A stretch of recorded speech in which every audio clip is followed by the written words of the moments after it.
ॐ अज्ञानतिमिरान्धस्य ज्ञानाञ्जनशलाकया चक्षुरुन्मिलितं येन तस्मै श्रीगुरवे नमः। वाञ्छाकल्पतरुभ्यश्च कृपा सिन्धुभ्येव च पतितानां पावनेभ्यो वैष्णवेभ्यो नमो नमः। श्रीकृष्ण चैतन्य प्रभो नित्यानन्दा श्री अद्वैत गदाधर शिवासादि गौर भक्त वृंद। हरे कृष्णा कृष्णा कृष्णा हरे हरे, हरे राम राम राम हरे हरे। हरे कृष्णा। सर्वप्रथम मैं अपने गुरुपाद पद्म ओम विष्णुपाद अष्टोत्तर शत श्री श्रीमद् भक्ति वेदांत माता गोसाई महाराज के चरण कमलों में अनंत कोटि दंडवत प्रणाम ज्ञापन करता हूँ। हम लोग श्रीमद् भागवत पुराण के दशम स्कंध में गोपियों के द्वारा गाया गया जो प्रणय गीत है उसका हम श्रवण कर रहे हैं। तो उसमें हम लोग 37वें श्लोक तक श्रवण कर चुके थे। तो ये जो 3 श्लोक हैं हमारे 36, 37 और 38, ये तीनों श्लोक जो हैं वो स्वपक्षा गोपियां जो धृत जो मधु स्नेहा हैं उनके द्वारा ये गाए गए हैं। तो अब जो उन्होंने पहले कहा 36वें और 37वें श्लोक में भगवान के चरणों की रज को प्राप्त करने की इच्छा दास्य भाव से, तो इस प्रकार की जो इच्छा गोपियों की थी कि भगवान उनको अपने चरणों में स्थान दें जिससे वो उनकी सेवा कर सकें, तो उसी बात का यहाँ पर अब 38वें श्लोक में उपसंहार करते हुए वो कह रही हैं जो स्वपक्षा गोपियां हैं। तो वो कह रही हैं तन्नः प्रसीद वृजिनार्दन ते अंघ्रिमूलम् प्राप्ता विसृज वसतिस्त्वदुपासनाशा त्वत्सुन्दर स्मित निरीक्षण तीव्र कामा तप्तात्मनाम पुरुष भूषण देहि दास्यम्। पुरुष भूषण देहि दास्यम, हे पुरुषों में भूषण स्वरूप हमको अपना दास्य प्रदान करो। ये है प्रार्थना। तो कह रही है तन्नः प्रसीद वृजिनार्दन ते अंघ्रिमूलम। नौह माने हम, हमारे ऊपर। तन का मतलब है तत् माने इसलिए आपको क्या करना है, अब हमारे ऊपर प्रसन्न हो जाओ। प्रसिद्ध माने प्रसन्न होना। क्यों प्रसिद्ध हो जाओ? क्योंकि आप वृजिनार्दन हो। वृजिन का अर्थ होता है दुख और अर्दन का अर्थ है उसका अर्दन करने वाला, उसका नाश करने वाला। जैसे जनार्दन होता है ना, उसी प्रकार से यहां वृजिनार्दन, वृजिन अर्दन, अर्दन का मतलब होता है नाश करने वाला। तो आप दुख के नाशक हो, दुखों का नाश करने वाले हो। हमारे दुख का भी नाश करो। और हमारे दुखों का नाश तो आप तभी करोगे जब हम पर प्रसन्न होंगे, क्योंकि बिना प्रसन्न हुए तो आप हमारे दुख का नाश नहीं कर पाओगे। तो इसलिए कह रहे हैं हे दुख भंजक, हे दुख नाशक, आप हम पर प्रसन्न हो जाओ। क्यों प्रसन्न हो जाओ? ते अंघ्रिमूलम, ते माने आपके, अंघ्रिमूलम माने चरणों का मूल। आपके चरणों में हम आई हैं। विसृज्य, प्राप्ता माने हमने प्राप्त किया है उसको। आपके चरणों में आई हैं हम लोग। अभी प्राप्त तो नहीं किया है, लेकिन गोपियां कह रही हैं कि हम प्राप्त भी करेंगी। विश्वास है ना गोपियों को। तो संस्कृत में ऐसा होता है कि जो आगामी घटना घटने वाली है उसको पहले ही कह दिया जाता है कई बार। तो इसलिए कह रही हैं प्राप्ता। वास्तव में अभी प्राप्त नहीं किए हैं, अभी तो केवल प्रार्थना चल रही है गोपियों की। लेकिन ऐसा मान लिया है उन्होंने कि वो प्राप्त हो ही जाएंगे भगवान के चरण कमलम को। तो प्राप्ता विसृज्य वसति, विसृज्य माने छोड़ना, विशेष रूप से छोड़ना। अर्थात हमने अपनी वसती माने बस्ती, अपना जो निवास स्थान था, तो हमने अपने निवास स्थान को छोड़ दिया है, सब कुछ छोड़ दिया है हमने। विसृज्य मतलब केवल हमने उसका भौतिक रूप से त्याग नहीं किया है, बल्कि हमने अपने मन से उसकी आसक्ति का भी त्याग कर दिया है। यहां पर एक एक शब्द बड़ा महत्वपूर्ण है हमारे लिए समझने के लिए। विसृज्य, विसृज्य का मतलब है विशेष रूप से छोड़ना। तो हम अगर घर छोड़ भी देते हैं तो हमारी घर में आसक्ति तो है ना, तो वो तो आसक्ति है तो घर छोड़ना हुआ ही नहीं। वास्तव में घर छोड़ना तो तभी होगा जब हमारी उसमें से आसक्ति नष्ट हो जाएगी। अब आसक्ति नष्ट हो जाए तो आप घर में रहो चाहे घर के बाहर रहो, एक ही बात है, कोई अंतर नहीं है। वास्तव में घर में और जितने भी हमारे संबंध हैं उन सब में हमको अपनी आसक्ति का त्याग करना है, स्वरूप से उनका त्याग करना। इससे कोई हमारा उद्देश्य सफल नहीं हो सकता, उसकी प्राप्ति हमें नहीं हो सकती है।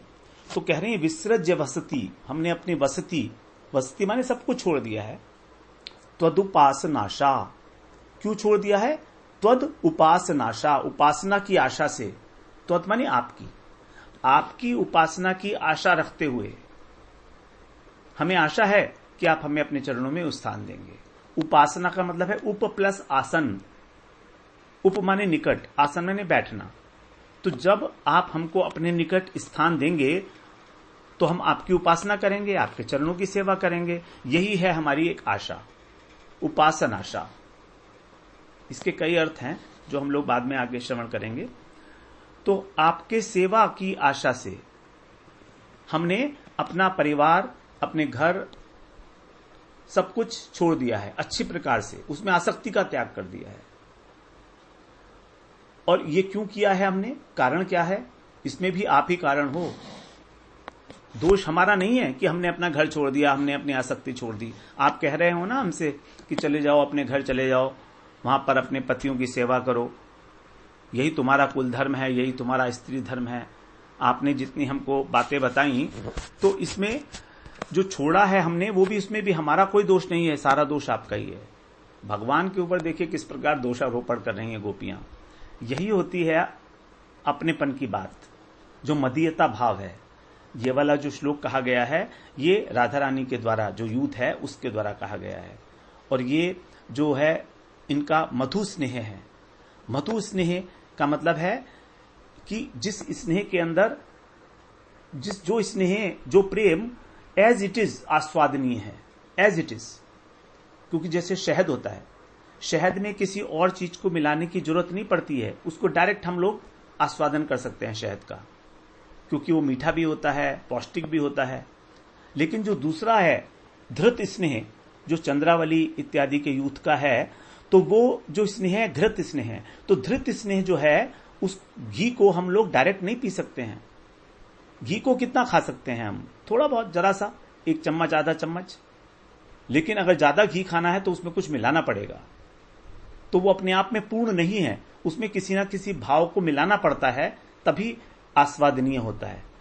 तो इसीलिए जो चंद्रावली का यूथ है, जहां पर तदीयता भाव है भगवान के लिए, कि भगवान मेरे हैं, नहीं मैं भगवान की हूं, तो जहां पर मैं भगवान की हूं ये भाव है, वो है तदीयता भाव।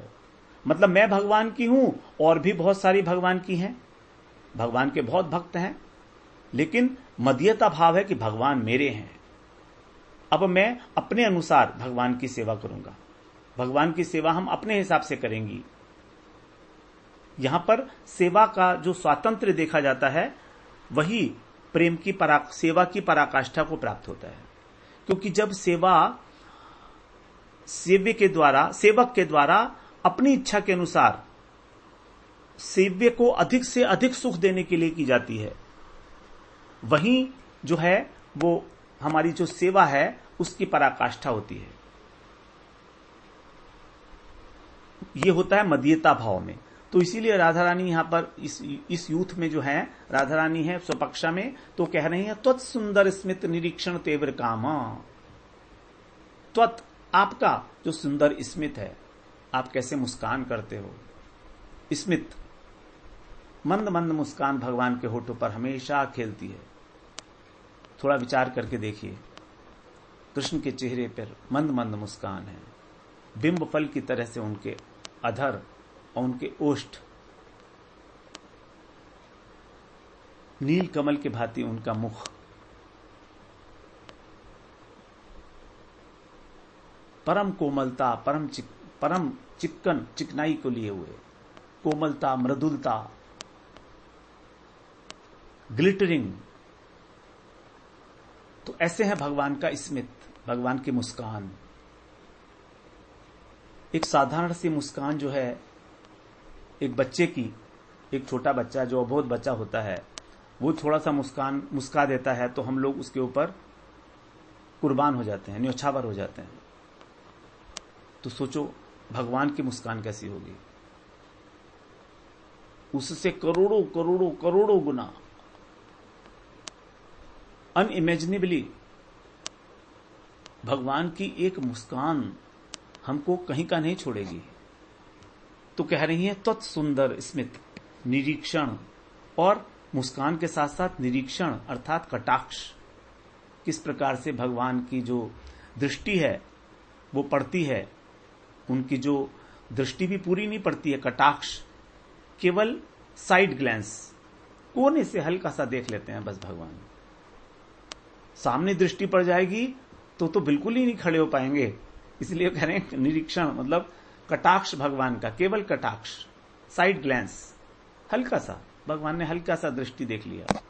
तो जिस गोपी को भी भगवान देख लेते हैं हल्का सा और हल्का सा मुस्कुरा देते हैं, बस वो वहीं पर ही पूरी न्योछावर हो जाती है, उसका जीवन वहीं पर ही पूरा का पूरा कृष्ण के प्रति समर्पित हो जाता है।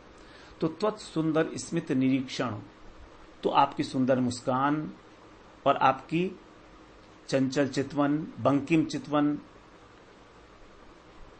तीव्र कामा, इससे हमारे हृदय के अंदर बहुत तीव्र काम का उद्वेग हो गया, बहुत तेज कामाग्नि प्रकट हो गई। जिसको पहले बताया गोपियों ने, कामाग्नि। हमारे हृदय के अंदर दो प्रकार की अग्नियां हैं, काम की अग्नि और विरह की अग्नि। विरह की अग्नि ने काम की अग्नि को भी दबा लिया है, क्योंकि आपने जो हमारा उपेक्षा की है उससे हमें ऐसा लगता है कि कहीं आप हमसे दूर हो जाएंगे। तो जो भावी विरह है उसकी अग्नि ने हमारी कामाग्नि को भी दबा लिया है, और वो विरहाग्नि ही हमको, हमारे शरीर को दग्ध करने के लिए सक्षम है। उपयुक्त देहा, विरहजाग्नि उपयुक्त देहा, तो हमारी देह, हमारा शरीर उस विरह अग्नि में जलने के लिए उपयुक्त है, कैपेबल है। अग्नि भी तीव्र है और हमारा शरीर उसके लायक है।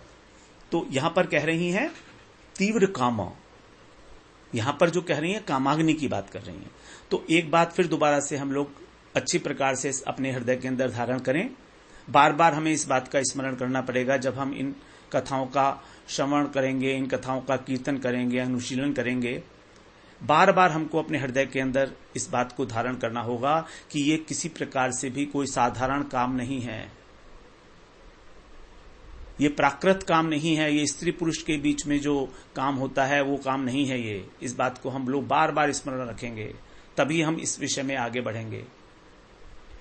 ये गोपियों का अप्राकृत काम है, भगवान को सुख देने के लिए उनकी इच्छा जो है, अदम्य इच्छा भगवान को सुख देने के लिए।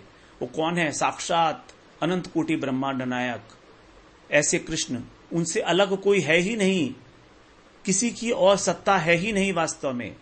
सर्वात्मक कृष्ण, सर्वरूप कृष्ण, ऐसे कृष्ण को आनंद देने के लिए गोपियां कह रही हैं तीव्र कामा, हमारे हृदय के अंदर कामाग्नि उत्पन्न हो गई है। तो यही विशुद्ध प्रेम का स्वरूप है।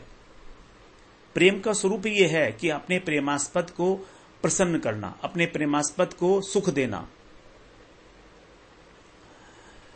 एक बात और जो सिद्धांत की बात है वो हमें समझनी चाहिए कि जो भी क्रिया अथवा जो भी बात हम अपने गुरुजनों के सामने, अपने माता पिता के सामने कर सकते हैं, वही बात, केवल वही बात निर्दोष है। यदि हम कोई क्रिया अथवा कोई बात अपने गुरुजनों के सामने, अपने माता पिता, अपने वरिष्ठ व्यक्तियों के आगे नहीं कर सकते हैं, तो उसमें कोई ना कोई दोष है। और यहां पर ये जो कुछ भी हो रहा है, भगवान यहां पर जो अभी गोपियों के साथ जो भगवान की रास लीला है, तो ये जो रास हो रहा है, इसके लिए जब प्रारंभ हुआ था 29वें अध्याय के शुरू में ही, दूसरे श्लोक में ही, इसी अध्याय के दूसरे श्लोक में ही कह दिया गया था कि चंद्रमा वहां पर उदय हो आए हैं। तदुडुराज ककुभ करैर मुखम प्राच्या विलंपन अरुणेन शंतमयी, कि चंद्रमा उदित हो आए थे शरदकालीन रात्रि में, शरद पूर्णिमा की रात्रि में पूर्ण चंद्र का उदय हुआ था। और पूर्ण चंद्र वहां पर साक्षी हैं भगवान की रासलीला के, और भगवान का जन्म हुआ है चंद्रवंश में। तो इस प्रकार से जो चंद्रमा है, जो आधिदैविक चंद्रमा, ये वाले चंद्रमा नहीं जिसको हम देखते हैं, यहां पर जो चंद्रमा है वो अप्राकृत चंद्रमा है। तो ये जो चंद्रमा है ये भगवान के ही पूर्वज हैं। चंद्रमा भगवान के पूर्वज हैं, क्योंकि भगवान ने चंद्रवंश में अवतार लिया है। राम का अवतार सूर्यवंश में हुआ था, कृष्ण का अवतार चंद्रवंश में हुआ था। तो चंद्रमा जो है भगवान के पूर्वज हैं, अर्थात व्यवहारिक रूप से भगवान के लिए अत्यंत आदरणीय हैं, उनके गुरुजन हैं। और ऐसे गुरुजन जब रास क्रीड़ा का समय हुआ तो वो प्राची पूर्व दिशा में उदय हो आए, और उन्होंने साक्षी बनकर भगवान की रास क्रीड़ा का अवलोकन किया। तो यदि भगवान की रास क्रीड़ा में जरा सा भी कहीं प्राकृत काम का लेश भी होता तो क्या वहां पर चंद्रमा उदय होते? क्या भगवान उनको बुलाते, आवाहन करते? किसी भी प्रकार ये भगवान की जो क्रीड़ा है इसमें लेश मात्र भी काम का नहीं है। ये केवल एक विशुद्ध प्रेम की लीला है। और इस विशुद्ध प्रेम की लीला को वर्णन कौन कर रहा है? सुखदेव जी महाराज 16 वर्ष की आयु में, जो पैदा होते ही अपने घर से निकल पड़े थे, अवधूत। पैदा होते ही मुड़कर ये भी नहीं देखा कि कौन है मेरी मां और कौन है मेरा बाप। व्यास जी पीछे पीछे भाग रहे हैं, पुत्र पुत्र पुत्र कह के, लेकिन मिले नहीं व्यास जी को, चले गए। अवधूत हैं, उनमें स्त्री पुरुष का कोई भेद ही नहीं है। सुखदेव जी में वो जानते ही नहीं है स्त्री कौन है और पुरुष कौन है, वो जानते ही नहीं है, भेद ही नहीं है उनकी दृष्टि में। सभी एक ब्रह्म है, ब्रह्म के रूप में सभी को देख रहे हैं, भगवान के रूप में सबको देख रहे हैं वो। तो ऐसे सुखदेव जी वर्णन कर रहे हैं, और किसके सामने कर रहे हैं? राजा परीक्षित। राजा परीक्षित जो अभी बिल्कुल, जिनकी मृत्यु सन्निकट है, 2 दिन 3 दिन और बाकी रह गए हैं, दशम स्कंध में आ चुके हैं, केवल 11वां और 12वां बाकी है। जो आसन्न मृत्यु है जिनकी, उसके निकट इसका वर्णन कर रहे हैं। और सुन कौन रहा है? पाराशर, व्यास, उनके सब गुरुदेव, परीक्षित सुखदेव महाराज के जितने गुरु वर्ग हैं वही सब सुन रहे हैं इस कथा को। बड़े बड़े ऋषि मुनि सब उसको सुन रहे हैं। पाराशर जी आए हैं, व्यास जी आए हैं वहां पर, सब लोग, बृहस्पति, वशिष्ठ, सब लोग वहां पर हैं। सबके नाम बताए गए हैं भागवत के अंदर, कितने कितने ऋषि वहां बैठे हुए हैं। तो वो किसी प्रकार का भी जो साधारण प्राकृत काम का विषय है उसको सुनने के लिए वहां पर वो नहीं बैठे हैं। तो इसलिए हमें बार बार अपने मन में इस बात का स्मरण दृढ़ कर लेना चाहिए। तो कह रही हैं वो कि आपकी सुंदर मुस्कान से और आपकी ही चंचल चितवन से हमारे हृदय के अंदर जो काम उत्पन्न हुआ है, उससे तप्त आत्मनाम, हमारा हृदय जो है बिल्कुल जल रहा है। तप्त का मतलब है जल रहा है, इट इज बर्निंग। हमारी आकांक्षा बहुत तीव्र हो गई है। पुरुष भूषण देहि दास्यम। और आप कौन हो? आप तो पुरुष भूषण हो, आप तो ऑर्नामेंट हो, आप तो आभूषण हो, पुरुषों में आभूषण हो, पुरुषोत्तम हो आप। भगवान ने गीता में कहा ना कि मुझको पुरुषोत्तम के नाम से जाना जाता है। अतोस्मि लोके वेदे च प्रथितः पुरुषोत्तम। इस लोक में और वेद में मैं पुरुषोत्तम के नाम से जाना जाता हूं। 15वें अध्याय का और 18वां श्लोक है संभवतः। कह रहे हैं अब कि आप, हे पुरुष भूषण, आप हमें देहि दास्यम, आप अपनी दासी बना लीजिए, दास्यत्व प्रदान करिए आप। यही साधकों का, यही सब भक्तों का एकमात्र लक्ष्य है कि भगवान की दासता हमें मिले, इस प्रकार का एक अभिमान हमारे अंदर दृढ़ रूप से बैठ जाए कि हम भगवान के दास हैं। उसके बाद कुछ भी करो उस दुनिया के अंदर, कोई भी कार्य करो आप, वो आपको छू नहीं सकता, स्पर्श नहीं कर सकता, यदि इस अभिमान से किया जाएगा कि मैं कृष्ण का दास हूं। लेकिन यहीं पर तो प्रॉब्लम है कि हम लोग सुनते तो हैं हम कृष्ण के दास हैं, लेकिन मानते नहीं हैं। क्योंकि यदि मानते तो हम वो सब कुछ नहीं करते जो हम कर रहे हैं। हमारे करने से यह पता लग जाएगा कि हमारी मान्यता क्या है वास्तव में। तो हमारी मान्यता है नहीं कि हम कृष्ण के दास हैं, सुना हुआ है ऊपर ऊपर से, अभी गहराई में प्रवेश नहीं किया है। तो जब हम बार बार इस बात को श्रवण करते हैं, गोपियों की महिमा, और हमारा भजन कैसा है? हमारा भजन है गोपियों की तरह से उपासना करना। इसीलिए ये सबसे जो उच्च स्थिति है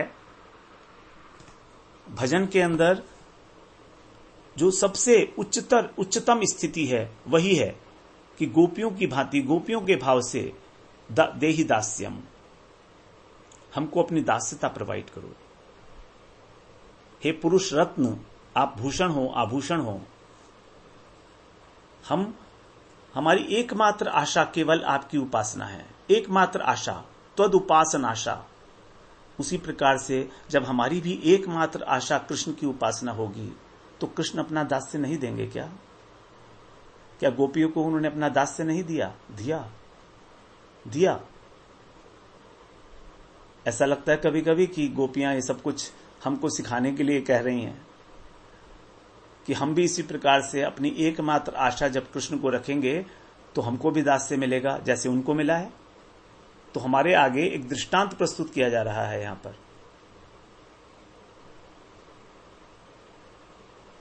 और हमको आकर्षित कैसे होना है कृष्ण की ओर? उनकी मुस्कान से और उनकी चितवन से, विलासपूर्ण चितवन से। भगवान का जो दृष्टि है वो विलासपूर्ण है, जिसकी ओर वो देख लेते हैं वो वहीं पर ही मूर्छित हो जाता है। ऐसा है उनका दृष्टिपात। तो यहां पर हम लोग विचार कर रहे हैं इसमें कि जो मधु स्नेह गोपियां हैं वो भगवान को कह रही हैं, कष्ट विनाशक, हे दुख विनाशक, आप हम पे कृपा करो और हमें अपना दास्य प्रोवाइड करो। तो कृपा भगवान की और दास्य दोनों रिलेटेड हैं। प्रसीद मतलब आप प्रसन्न हो जाओ, प्रसन्न होकर आप कृपा करोगे और कृपा करोगे तो हमें दास्य मिलेगा। तो कृपा का संबंध, जो दास्य भावना का संबंध है, वो भगवान की कृपा से है, हमारे साधन से नहीं है। हमारे साधन से हमको भगवान की सेवा का अधिकार नहीं मिलेगा, भगवत कृपा से हमको इस प्रकार का अधिकार मिलेगा। तो हमको भगवान की कृपा की आवश्यकता है और कृपा के लिए ही हमें साधन करना है। सारा साधन by itself is not going to help us in any way, but साधन is very important to the extent that it will melt the heart of Krishna, and when the heart of Krishna is melted, then the compassion is very very likely to flow unto us. जब भगवान का हृदय विगलित होगा तो उनके हृदय से जो करुणा का प्रवाह है वो हमारी ओर धावित होगा ही होगा, उसको कोई रोक नहीं सकता। वो तो बिल्कुल तैयार बैठा हुआ है। केवल एकमात्र भगवान का हृदय विगलित होने की बात है। भगवान का कहो, गुरु का कहो, वैष्णवों का कहो, सब एक ही बात है। हम भगवान को तो जानते नहीं, वैष्णवों को, गुरु को जानते हैं। तो गुरु जी का हृदय जब विगलित हो जाएगा, हमारी साधना को देखकर, हमारे प्रयास को देखकर, हमारी व्याकुलता को देखकर, कभी तो होगा, कभी तो बांध टूटेगा, क्योंकि बांध तो टूटने के लिए ही होता है। और वास्तव में तो बांध भी नहीं है। गुरु की कृपा तो हमेशा सबके ऊपर बरस रही है। ब्रजरस बरस रहे हो ब्रजबीथिन, हमेशा बरसता है ब्रजरस। तो कह रही हैं यदि कृष्ण कहें कि तुम कौन सा दास्य चाहती हो, तो गोपियां कहेंगी हम तो साधारण दास्य नहीं चाहते हैं, हम आपका जो माधुर्य परक, जो रसमूलक दास्य है, उसकी आकांक्षा करती हैं हम। रस विशेष, क्योंकि आप रसिक शेखर हो ना, तो हम सर्वोत्तम रस जो है माधुर्य रस, मधुर रस, उस मधुर रस में भी जो स्वकीय परकीय भाव है, उसमें भी परकीय भाव के अंदर जो उज्जवल रस है, हम तो उसकी वांछा करती हैं। तो ऐसा दास्य हमको चाहिए, हम उसी दास्य के साथ आपकी सेवा करना चाहती हैं। तभी हमने अपना ग्रह त्याग करके आपकी उपासना की प्राप्ति की आशा में हम लोग यहां आए हैं। और अगर हमने सब कुछ त्याग दिया, आपकी शरणागत हो गई, तो क्या आपको अपनी शरणागत हमको स्वीकार नहीं करना चाहिए? अगर आप ऐसा नहीं करते हो तो उनको महादुख की प्राप्ति होगी। ये आपके लिए ठीक नहीं है, इसीलिए आप हमारे दुखों का हरण कर लो।